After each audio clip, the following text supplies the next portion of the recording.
BBC News, the headlines. The Prime Minister reaffirms the UK's commitment to the Gibraltar Treaty in his first talk with the Spanish Premier. The government says problems affecting the importing of medicines expected to be resolved by tomorrow. A local law firm is fined £8,000 over failures in anti-money laundering controls. And difficult access but clean sand. Gibraltar Today hears from Sandy Bay regulars.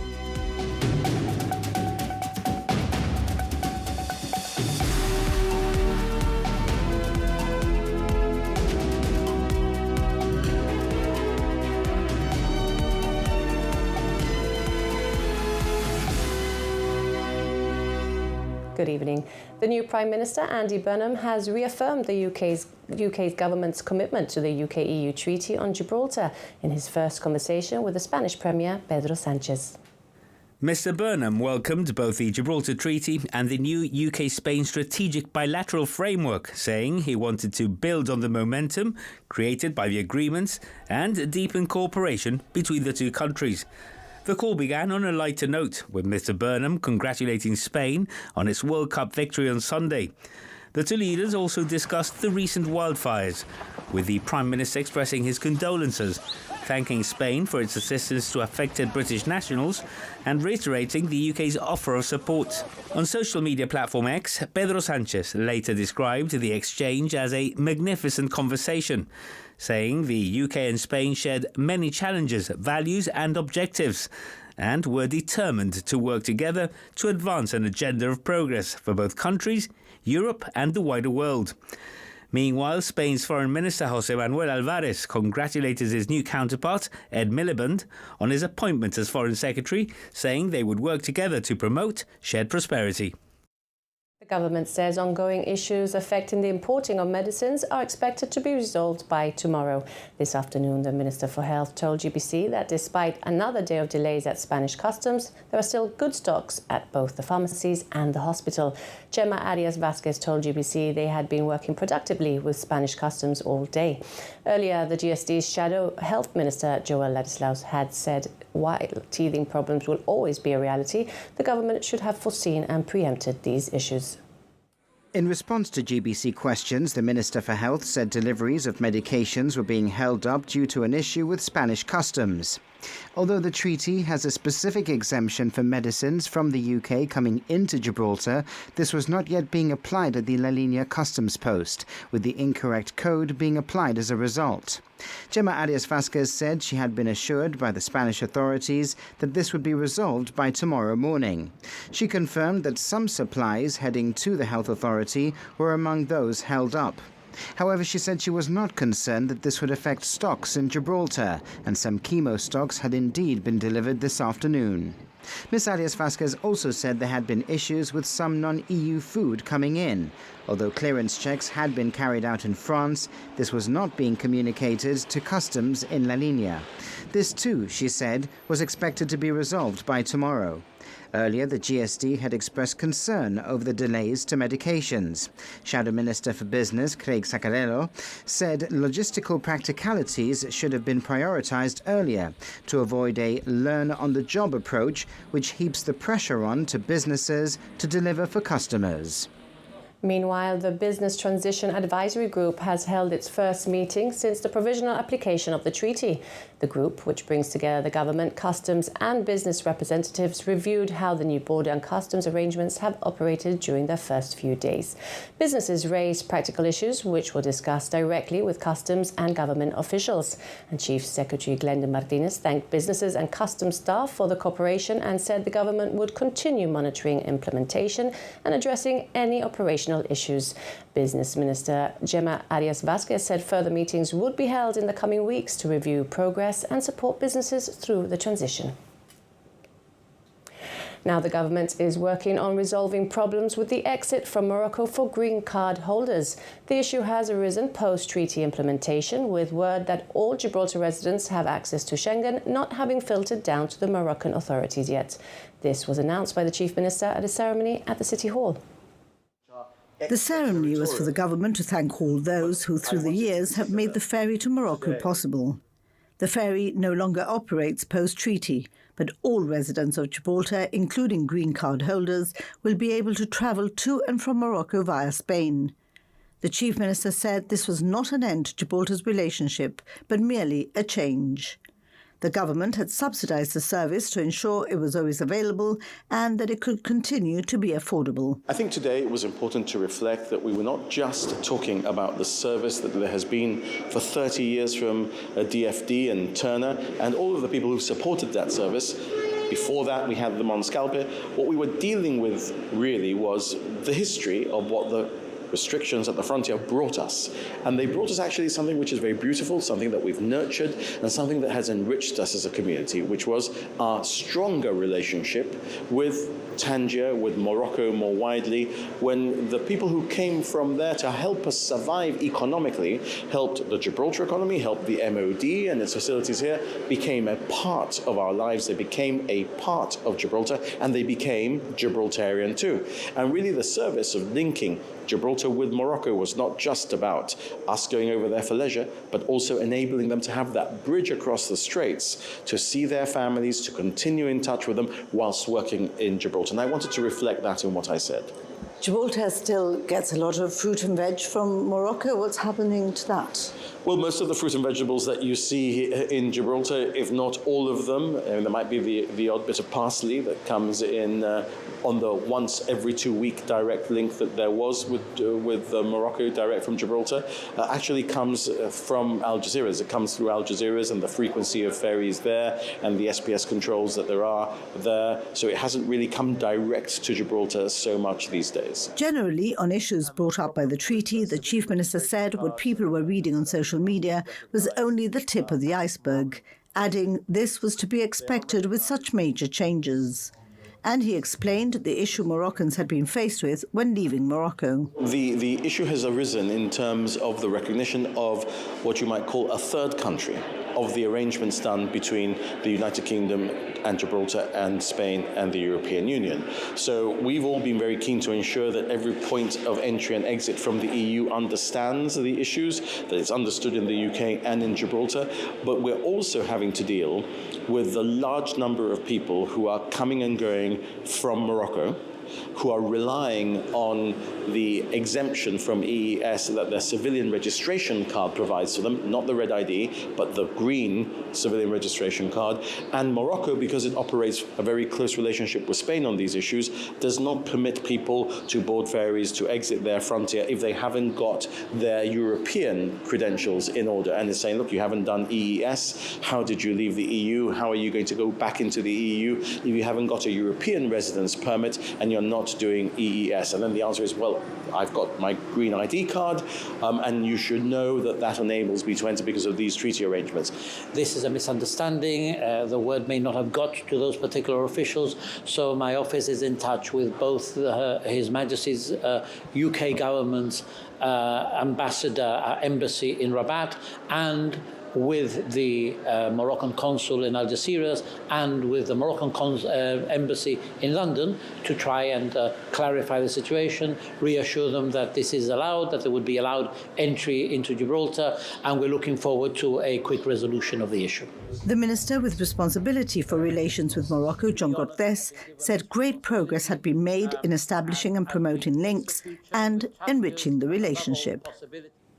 And the government has also thanked public servants for their work preparing Gibraltar for the implementation of the treaty. The Chief Minister praised civil servants and public sector workers for helping deliver new systems, infrastructure and procedures ahead of the treaty coming into force. He acknowledged there would be initial challenges but urged staff to remain focused and committed as the new arrangements bed in. The Chief Minister said Gibraltar was coping but that you could not implement a 1,018-page international treaty without teething problems, however well you prepare, whether you're the EU, the UK or Gibraltar.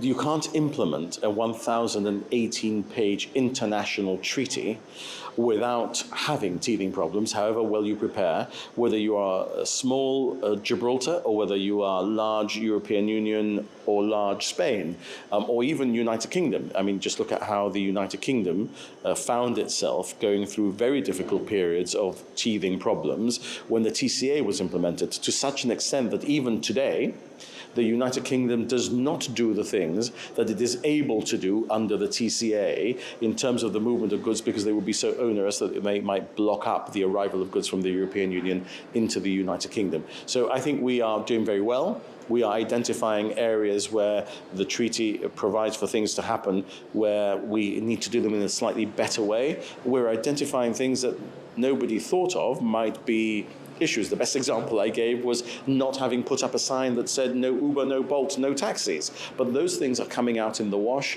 and the public servants of Gibraltar are stepping up tremendously. We've issued a statement today thanking them all. The Chief Secretary, the Deputy Chief Minister and I are doing a direct communication to all those public servants who are helping us get through those teething problems without needing a root canal. Well, the first fixed penalty notice has been issued to a Spanish taxi driver for operating in Gibraltar. The Ministry of Transport's inspectors intercepted the taxi on Devil's Tower Road. They issued the driver a £300 notice for operating a public service vehicle without the relevant licence. The government says since treaty implementation, RGP and transport inspectors have been stopping Spanish taxis at the border and instructing them to return to Spain. It highlights that signs have also been placed at the border to alert drivers. The government says it will continue to work to ensure only Gibraltar taxis operate here and that the public get the service they expect.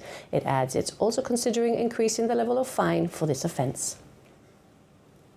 Well, you're watching GBC News. Still to come, a local law firm fined over failures in anti-money laundering controls. A memorandum of understanding is signed with El Salvador's Digital Assets Commission. And we hear from the regulars at Sandy Bay as Gibraltar Today heads to the beach. We'll be back in a few minutes. Stay with us.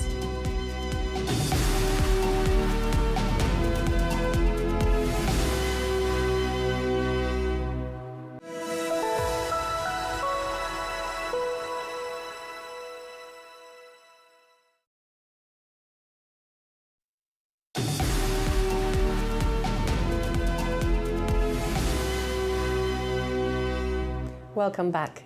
The Legal Services Regulatory Authority has fined at the SN Levy £8,000 over failures in anti-money laundering controls. The sanction follows inspections in November and December last year. However, the firm, it says it's concerned at how the matter has been characterised by the LSRA. The LSRA assessed the firm as having a moderate level of effectiveness in meeting its obligations and as presenting a medium risk for money laundering, terrorist financing, proliferation financing and sanctions evasion. It said it had identified shortcomings in customer due diligence, source of funds and wealth checks, beneficial ownership records and procedures. However, it stressed there was no evidence the firm had engaged in criminal activity, caused client losses, or benefited from the breaches. At the SN Levy says the findings were largely documentary and procedural and did not affect its authorization or services. It says no client funds were compromised and no one suffered loss or harm. The firm says it's strengthened its compliance framework but disputes parts of the LSRA's account. A memorandum of understanding has been signed between the Gibraltar Financial Services Commission and El Salvador's Digital Asset Commission. The agreement formalizes a relationship between the two regulators and strengthens cooperation as digital asset markets continue to grow. Trade and Industry Minister Nigel Feetham described it as an important milestone. El Salvador was one of the first countries to introduce a clear regulatory framework for digital assets. The President of the Digital Assets Commission, Juan Carlos Reyes, told Katie Docker that although Gibraltar and El Salvador differ in size and population, they share many of the same experiences. We have now become the #1 regulator for digital assets, and I think there is great opportunity for Gibraltar, given its location, to become a hub for not just digital assets, but other emerging technologies coming within the industry. So to me, it was important to have an agreement to collaborate with Gibraltar. So you've signed an MOU with the Gibraltar Financial Services Commission. What does that agreement involve, and what do you hope it will achieve? What this agreement does is it shares the experience of 3 years that we've had in El Salvador and our journey becoming the #1 regulator with lessons learned and battle experience of what could happen. And that's very important to do with, we're now up to 15 MOUs globally, and I think it's important to share this experience. The digital asset industry pre-MiCA was estimated to be over 3,000 companies. After the MiCA, which is the Clarity regulation for digital assets, came into place in Europe, you had less than 200 companies. So I think that, regulation is good, but regulation also has to be looked upon as, if you had 3,000 and now you only have 200, what are the impacts of that?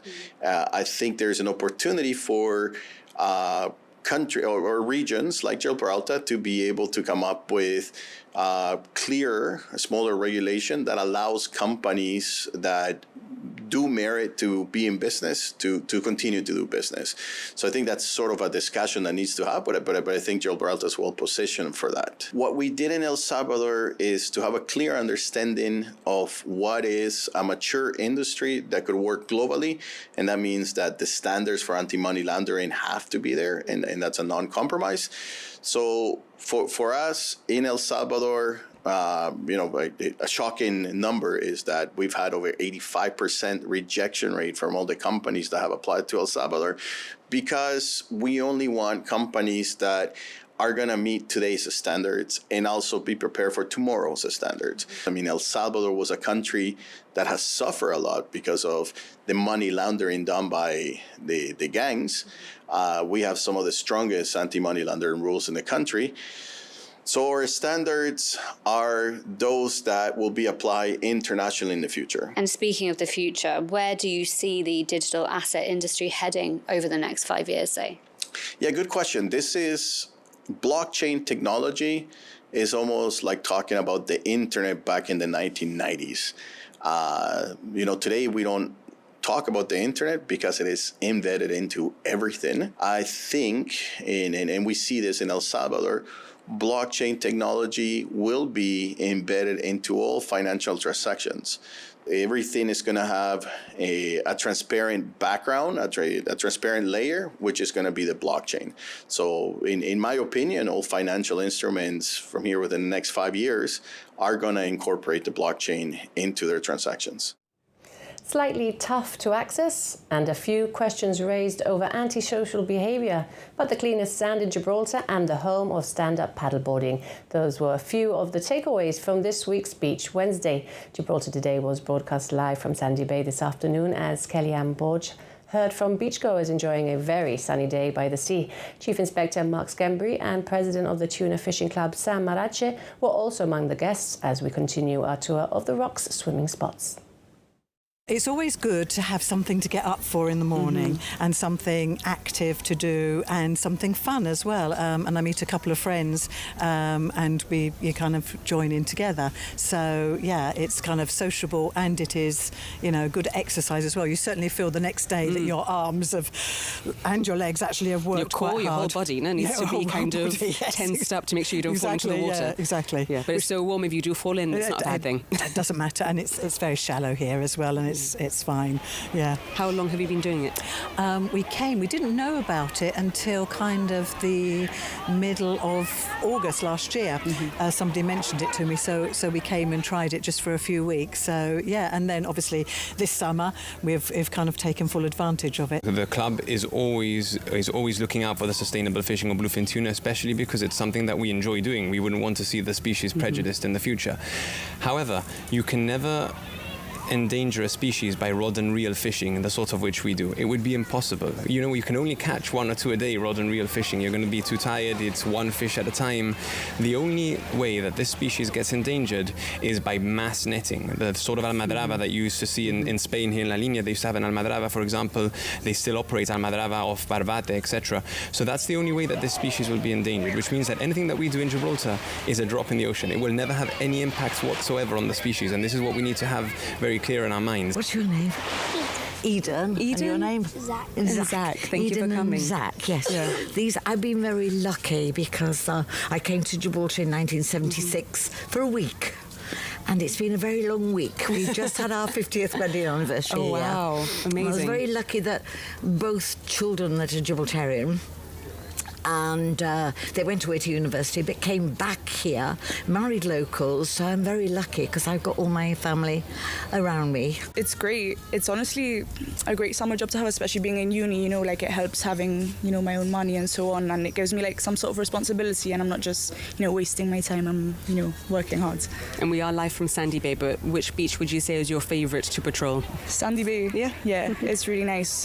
The weather's always the best here. It's also, as head lifeguard, it's the most stress-free beach. So, yeah, it's the best one. How does the RGP's approach change during the summer months? Yeah, well, we started our bathing season back on the 23rd of May. It's a usual busy season for us, and we obviously do have to pay a bit more attention to the water and the beaches. So we do change our posture slightly towards that, particularly on maritime. We've just seen them passing by in the background. So we make sure we always have a vessel available, particularly during beach opening time, shall we say, to assist lifeguards and other agencies. Most of our response to the beaches has really been about safety. So we have seen an uplift in the number of people, particularly at the beginning of the summer, who weren't understanding the rules in relation to jet ski use. So we put out a social media post about that, reminding you, do your personal watercraft license or a powerboat license. You need the insurance. You need to be over 18 to use a jet ski. And we have been stopping a number of people to advise them about that. We stopped over 50 people already about that sort of behaviour. Family. That is the word I can describe. Yeah, my locals are like a big family to me. Yeah. And do you ever get a chance? And to my husband, obviously. Yeah. the real family, no? Yes, that the also real work family. behind the scenes. That's it. Do you ever get a chance to enjoy Sandy Bay as a beachgoer, Rachel, or does it all work for you? Well, I cannot say I can enjoy. I can enjoy because what I do, I've been doing since the age of 11. Unfortunately, I've had to work since a very young age. Wow. Due to circumstances of family being sick. My father became ill at the age of 30. So, well, I'm to cut the story short. You're a hard worker. I am a very hard worker, yes. And I've been a very hard worker all my life. Yeah. I love how accessible it is. I love the sun. That's the opposite to what people have been saying. You know, as soon as you get here, I mean. Right, so once you get here. Yeah, once you get here. The hill, no. But for me, the sand, I love the sand. Compared to other beaches like Eastern and Caleta, I love this one. Yeah, and how long have you been coming here? Since, I don't even know what to say. Since I was like maybe 9. Before that, I used to go to Little Bay. And then after that, I came here. Well, next week's Beach Wednesday will be coming to you live from Little Bay. Be sure to get in touch if you'd like to share your view, good or bad. You can contact Radio Gibraltar on 200 66 200. Well, that's all from the GBC News team for now. Don't forget, you can always catch up on our website and social media pages. Have a good evening. Good night.